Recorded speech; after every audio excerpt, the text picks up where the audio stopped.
Bonjour, donc on se retrouve aujourd'hui pour une nouvelle série de vidéos consacrée au rack extension Oberon ou Oberon. Je sais pas trop comment le prononcer au niveau de son étymologie, s'il fait référence à un personnage féerique ou un satellite d'Uranus.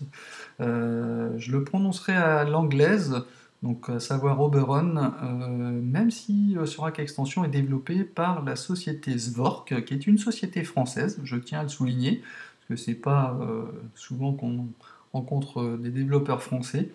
Donc sous la houlette d'un monsieur qui s'appelle Olivier Pratt, que je remercie au passage de m'avoir offert une licence d'utilisation gratuite, en échange de laquelle je m'engage comme d'habitude à fournir des tutos, une série de tutos.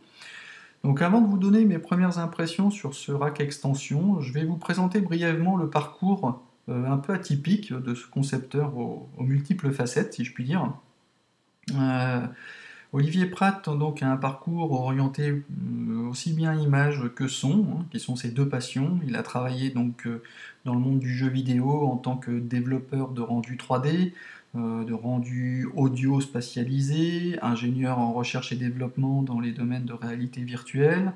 Il a créé un site web interactif d'éclairage photo, ici, que vous pouvez trouver là, dans le programming, je crois ici avec donc le Virtual Lighting Studio, qui a sa renommée dans le domaine. Je ne maîtrise pas trop malheureusement, donc je vais m'abstenir de commentaires, mais vous pouvez aller donc sur son site et puis faire joujou avec si vous le souhaitez. Et enfin, donc il est passionné par ce qui nous intéresse, Reason, et donc il a donc fait ses premières armes en développement des racks extensions orientés plutôt sur des utilitaires que vous pourrez trouver ici, notamment sur des utilitaires de contrôle de voltage, les CV, les fameux CV. Puis après, avec des projets un peu plus ambitieux comme le synthétiseur additif Noxious, puis un rack de délai, le Space, ici, et enfin donc l'Oberon, donc un synthétiseur également additif. Donc voilà, c'est tout pour la présentation du personnage. Mais je trouve intéressant en fait de savoir à qui on a affaire, surtout lorsqu'on est en présence de quelqu'un qui fait preuve d'innovation, contrairement à peut-être certaines sociétés qui font du copier-coller, des choses qui existent déjà. Je pense que c'est une mentalité française, excusez mon patriotisme, mais bon, c'est que mon opinion. Je clôt le débat. Alors, je vais vous faire une présentation ici rapide, savoir tout ce que vous allez pouvoir utiliser dans ce rack extension.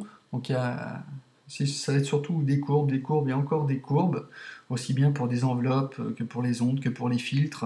Ce qui implique que vous ayez, par contre, et ça c'est important, au minimum Reason 6.5, puisque c'est à partir de cette version que on a pu intégrer en fait un système d'affichage graphique étendu, plus grand que les modules qu'on avait avant. Donc on retrouvera justement donc un grand écran avec un affichage clair, un peu comme le Synchronus, qui est très intuitif, aussi bien pour dessiner que pour sélectionner des presets. Enfin, j'entends par preset des configurations déjà préparées. On va trouver deux oscillateurs avec des formes d'ondes prédéfinies. Alors vous allez dire que deux, alors que d'autres, ils en ont trois ou quatre ou six. Donc rassurez-vous, vous serez loin de faire le tour du potentiel de ce rack. Il offre vraiment des possibilités, notamment de morphing, c'est-à-dire de sculpture du son très étendues. On va retrouver ici une enveloppe d'amplitude, trois enveloppes de modulation qui sont synchronisables, qui sont bouclables, entre guillemets. On va pouvoir éditer, ça c'est une chose qui est très, très sympathique également, on va pouvoir éditer les courbes de filtre, soit avec des courbes qui sont déjà prédéfinies, ou les éditer manuellement, en indiquant, en ajoutant ou en supprimant des points si on le souhaite, pour modifier notre courbe. On va pouvoir gérer l'unisson, donc multiplier les voix pour les oscillateurs, on va pouvoir gérer tout ça dans une console de mix qui est assez élaborée. On va pouvoir harmoniser le tout avec un bouton qui permet de réharmoniser notre son si toutefois il ne l'était plus. On a une matrice de modulation, celle-ci qui est classique, que vous retrouvez notamment dans le module TOR, le TOR Synthesizer. Et ici, on va retrouver en fait dans la face arrière en fait 8 sorties séparées, 8 sorties audio qui sont soumises à des modes de déclenchement. Ici, on en parlera en fin de cette série de tutos. C'est très très intuitif, je me suis beaucoup amusé avec tout ça.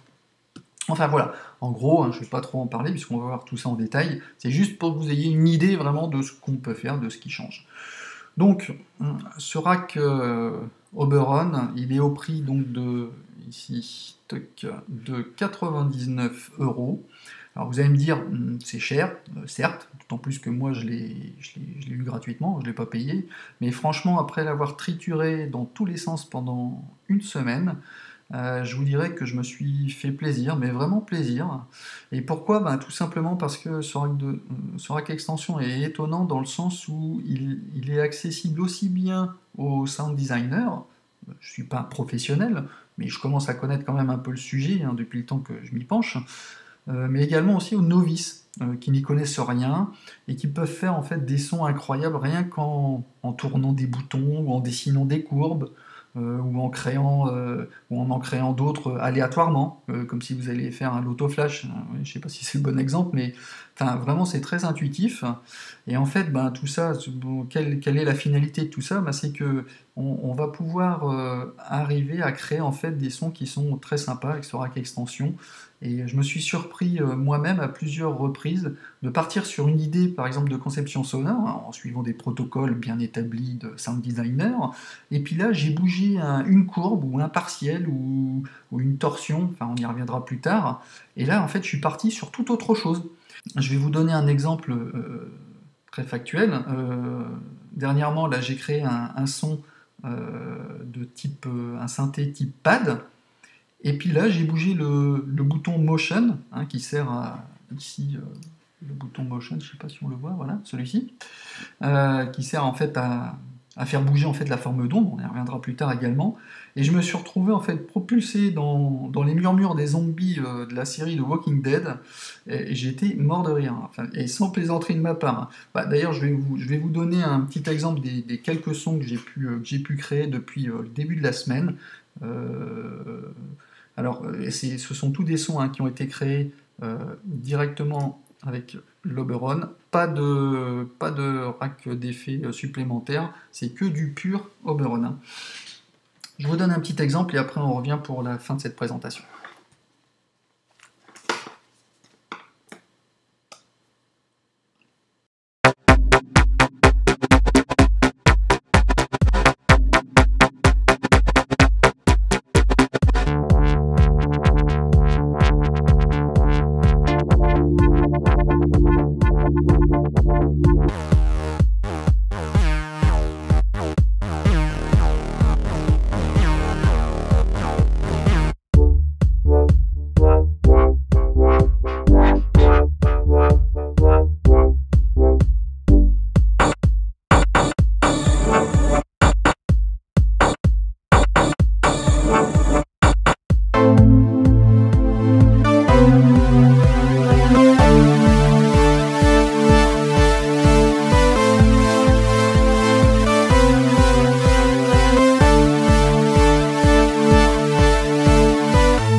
Alors vous voyez, tout en dernier, là je l'ai intitulé d'ailleurs Walking Dead Whisper. C'est vraiment un exemple type d'erreur que j'ai pu faire en bougeant juste un potard et on s'y croirait. Enfin bref. Donc au final, Après une semaine de prise en main, ben, j'arrive à obtenir quand même des sonorités aussi puissantes que celles que je crée habituellement, notamment sur Massive, l'instrument virtuel des Native Instruments, non pas dans sa conception, mais dans son rendu sonore. C'est-à-dire qu'on peut obtenir en quelque sorte du gros son, hein, de basse, ou des sons métalliques ou scintillants à la Skrillex, si je puis dire, de la douceur au niveau des pads planants. Donc personnellement, alors c'est que mon avis, je pense qu'après un mois de période d'essai, je pense que je l'aurais acheté. Mais bon, c'est que mon humble avis, donc profitez de le tester pendant 30 jours. Quant à moi, ben, je vais vous présenter dans une série dans les tutos suivants, hein, un aperçu de ses fonctionnalités, si vous le voulez bien. Bon, ben, je vous dis à bientôt pour un nouveau tuto. Allez, ciao ciao!